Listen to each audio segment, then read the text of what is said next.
بسم اللہ الرحمن الرحیم۔ پہلے بعض اہم خبروں کی سرخیاں۔ اسلامی جمہوریہ ایران کے صدر نے اہل سنت علماء سے ملاقات میں شیعہ سنی اتحاد کو ایک اسٹریٹجک موضوع قرار دیا ہے۔ پاکستان کے تمام ہوائی اڈوں پر کورونا وائرس کی اسکریننگ ایک بار پھر شروع کر دی گئی ہے۔ ہندوستان میں بنارس کی تاریخی گیان واپی مسجد میں ویڈیوگرافی کا کام جاری ہے۔ تحریک حماس نے الجزیرہ کی فلسطینی صحافی شیریں ابو عاقلہ کے قتل پر صہیونی حکومت سے بازپرس اور مواخذے کے لیے عالمی برادری سے فوری اقدام کا مطالبہ کیا ہے۔ اور ڈیف اولمپک میں شریک ایرانی دستے نے تیسری پوزیشن حاصل کر لی ہے۔ اہم خبروں کی سرخیوں کے بعد اب پیش ہے خبروں کی تفصیل۔ اسلامی جمہوریہ ایران کے صدر نے اہل سنت علماء سے ملاقات میں شیعہ سنی اتحاد کو ایک اسٹریٹجک موضوع قرار دیا ہے۔ ایران کے صدر سید ابراہیم رئیسی نے آج اہل سنت علماء کے ایک وفد سے ملاقات میں ملکی تاریخ میں اہل سنت ہم وطنوں اور علماء کو اہم قرار دیا اور کہا کہ اہل سنت علماء نے اپنے علاقوں میں بہت سی خدمات انجام دی ہیں اور ایران میں ایک عرصے سے شیعہ و سنی ایک دوسرے کے ساتھ رہتے آئے ہیں۔ صدر رئیسی نے انتظامی عہدوں پر اہل سنت سے مزید استفادہ کرنے کے اہل سنت علماء کے مطالبے کی جانب اشارہ کرتے ہوئے کہا کہ لائق افراد سے استفادہ ایک اہم اور ضروری امر ہے اور حکومت کا معیار افراد کی صلاحیت و لیاقت ہے اور ہم ہر صوبے میں وہاں کے مقامی افراد سے استفادہ کرنے پر زور دیتے ہیں۔ صدر ایران نے اپنے بیان میں علاقے میں تکفیری گروہوں کے پھیلنے کے موضوع کی جانب اشارہ کیا اور کہا کہ ہمیں ملک میں سلفی اور تکفیری نظریات کے نفوذ سے ہوشیار رہنا چاہیے۔ صدر رئیسی نے کہا کہ برطانوی شیعہ اور امریکی سنی ایک ہی سکے کے دو رخ ہیں اور دونوں عالم اسلام کی وحدت کے خلاف ہیں۔ پاکستان کے تمام ہوائی اڈوں پر کورونا وائرس کی اسکریننگ ایک بار پھر شروع کر دی گئی ہے۔ یہ فیصلہ پاکستان میں گزشتہ دنوں کورونا وائرس کے نئے ویریئنٹ اومیکرون کے معاملات سامنے آنے کے بعد کیا گیا ہے۔ میڈیا رپورٹوں کے مطابق وزارت صحت کی ہدایت پر پاکستان کے ہوائی اڈوں پر عرب ملکوں سے آنے والی پروازوں کے مسافروں کی اسکریننگ کی جا رہی ہے۔ حکام کے مطابق سعودی عرب سے کراچی آنے والی پہلی پرواز کے 80 مسافروں کے کورونا وائرس جانچنے کے لیے ریپڈ اینٹیجن ٹیسٹ کیے گئے جو منفی رہے۔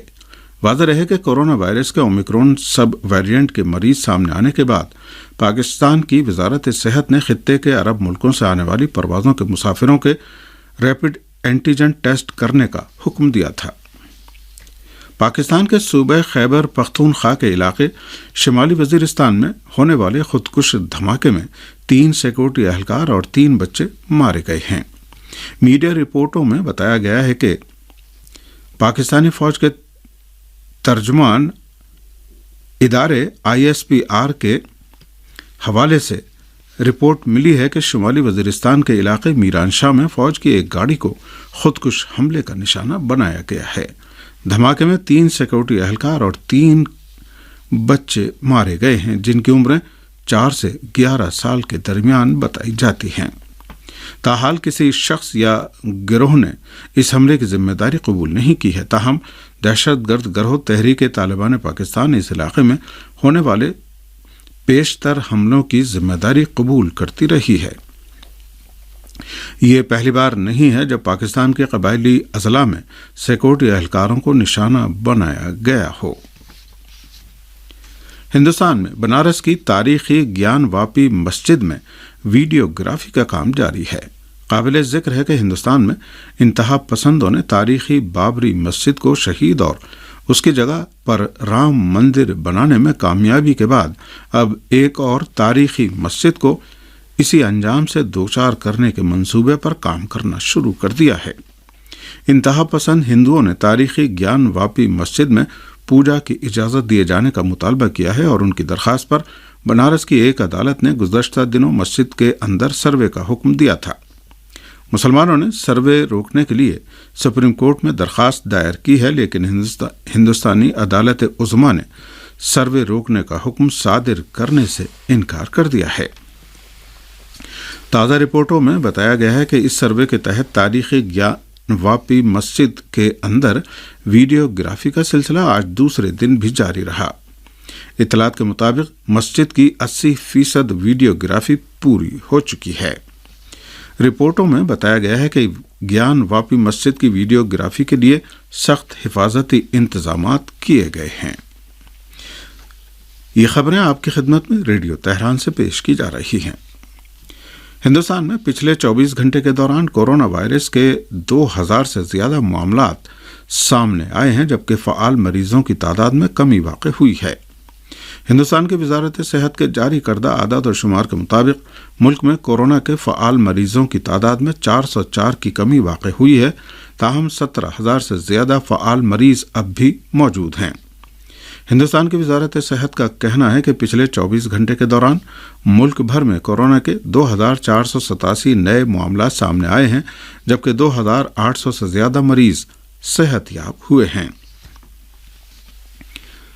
تحریک حماس نے الجزیرہ کی فلسطینی صحافی شیریں ابو عاقلہ کے قتل پر صہیونی حکومت سے باعث پرس اور مواخذے کے لیے عالمی برادری سے فوری اقدام کا مطالبہ کیا ہے۔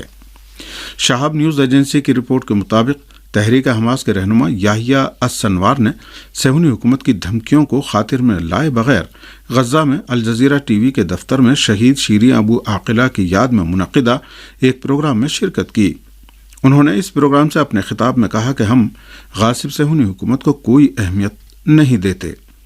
السنوار نے کہا کہ جس نے غزہ میں الجزیرہ کے دفتر پر بمباری کی اور غرب اردن کے شیخ جرح علاقے میں الجزیرہ کے رپورٹر جیفا را البدیری کو تشدد کا نشانہ بنوایا، اسی نے شیریں ابو عاقلہ کو قتل کرنے کا فیصلہ کیا۔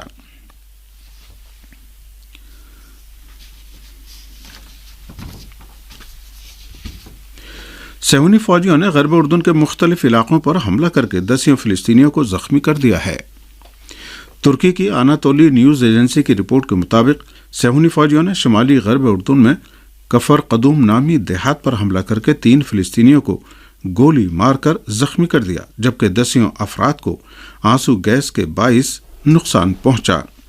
صہیونی فوجیوں نے مغربی رام اللہ میں الجانیہ دیہات پر یلغار کر دی اور فلسطینیوں کے گھروں پر آنسو گیس کے گولے فائر کیے، جس سے کئی افراد کو نقصان پہنچا۔ مغربی رام اللہ کے بنی صالح دیہات میں بھی فلسطینی نوجوان اور صہیونی فوجیوں کے درمیان جھڑپیں ہوئیں، جس میں کئی افراد زخمی ہو گئے۔ صہیونی فوجی اور آباد کار ہر روز مختلف بہانوں سے فلسطین کے مظلوم عوام کو شہید، زخمی یا گرفتار کر لیتے ہیں۔ یمنی پارلیمنٹ کے نمائندوں نے صوبہ سعدہ میں عام شہریوں کے خلاف سعودی فوجیوں کے جرائم کی مذمت کی ہے۔ المسیرہ ٹی وی کی رپورٹ کے مطابق یمن کے ممبران پارلیمنٹ نے ملک کے شمالی علاقے میں عوام کے خلاف سعودی فوجیوں کے وحشیانہ جرائم اور تشدد پر اقوام متحدہ کی خاموشی کی مذمت کرتے ہوئے انسانی حقوق کے اداروں سے ذمہ داروں کو قرار واقعی سزا دینے کا مطالبہ کیا ہے۔ اس بیان میں کہا گیا ہے کہ الرقو میں مہاجرین اور عام شہریوں کے خلاف بدترین جرائم کا ارتکاب اور جارحین کے ترجمان کی جانب سے اس کی تردید سعودی حکومت کی پستی اور درندگی کی قلعی کھول دیتی ہے۔ یمن کے ممبران پارلیمان نے اپنے بیان میں انسانی حقوق کے اداروں سے مطالبہ کیا ہے کہ وہ ان جرائم کی دستاویزات تیار کرنے اور ذمہ داروں کو عالمی عدالت میں پیش کرنے کے سلسلے میں اپنا کردار ادا کریں۔ یمن کی وزارت صحت نے اعلان کیا ہے کہ صوبہ سعدہ کے الرقو علاقے میں سعودی فوجیوں نے 25 یمنی شہریوں پر وحشیانہ تشدد کیا ہے، جس کے نتیجے میں 7 افراد اپنی جان سے ہاتھ دھو بیٹھے ہیں۔ سعودی جارحین نے ان یمنی شہریوں کو کرنٹ اور واٹر بورڈنگ کے ذریعے وحشیانہ تشدد کا نشانہ بنایا۔ روس کے صدر نے نیٹو میں فن لینڈ کی شمولیت کی سختی کے ساتھ مخالفت کرتے ہوئے کہا ہے کہ اس ملک کی سلامتی کے لیے کوئی خطرہ نہیں ہے۔ میڈیا رپورٹوں میں بتایا گیا ہے کہ روس کے صدر ولادیمیر پوتین نے اپنے فنش ہم منصب ساولی نینستو سے بات چیت اور یوکرین کی صورتحال کے بارے میں تبادلہ خیال کیا ہے۔ صدر پوتین نے بات چیت کو آگے بڑھاتے ہوئے واضح کیا کہ عسکری طور پر غیر جانبدار رہنے کی روایتی پالیسی کا خاتمہ ایک غلطی ہوگی، کیونکہ فن لینڈ کی سلامتی کو کوئی خطرہ لاحق نہیں ہے۔ روسی صدر نے کہا کہ اچھی ہمسائیگی کے جذبے کے ساتھ جاری تعاون اب تک دونوں ملکوں کے لیے سود مند رہا ہے اور اس میں فروغ بھی پیدا ہوا ہے، لیکن فن لینڈ کی سیاسی حکمت عملی میں اس طرح کی تبدیلی باہمی تعلقات پر منفی اثرات مرتب کر سکتی ہے۔ روس کے وزیر خارجہ نے کہا ہے کہ یہ پیشگوئی کرنا مشکل ہے کہ ان کے ملک کے خلاف مغرب کی جنگ کب ختم ہوگی اور اس جنگ کے منفی نتائج صرف روس تک محدود نہیں رہیں گے۔ رائٹرز کی رپورٹ کے مطابق روسی وزیر خارجہ سرگئی لاوروف نے روس کی دفاعی اور خارجہ پالیسی کونسل میں اپنے ملک کے خلاف مغرب کی پابندیوں کی جانب اشارہ کیا اور کہا کہ پورے مغرب نے ہمارے خلاف ایک بھرپور جنگ شروع کر دی ہے۔ انہوں نے کہا کہ یہ کہنا مشکل ہے کہ یہ جنگ کب ختم ہوگی، لیکن یہ واضح ہے کہ اس کے نتائج بلا استثناء پوری دنیا کو اپنی لپیٹ میں لے لیں گے۔ روس کے وزیر خارجہ نے کہا کہ ہم نے براہ راست تصادم سے بچنے کی ہر ممکن کوشش کی، لیکن اب جب کہ یہ چیلنج سامنے آ ہی گیا ہے تو ہم بھی اسے تسلیم کرتے ہیں اور اس کا مقابلہ کریں گے۔ سرگئی لاوروف نے چین، ہندوستان، الجزائر اور خلیج فارس کے ملکوں کے ساتھ ماسکو کے تعلقات کی اہمیت کی جانب اشارہ کرتے ہوئے کہا کہ روس کو تنہا کرنے کی مغربی کوشش ناکام ہو گئی ہے۔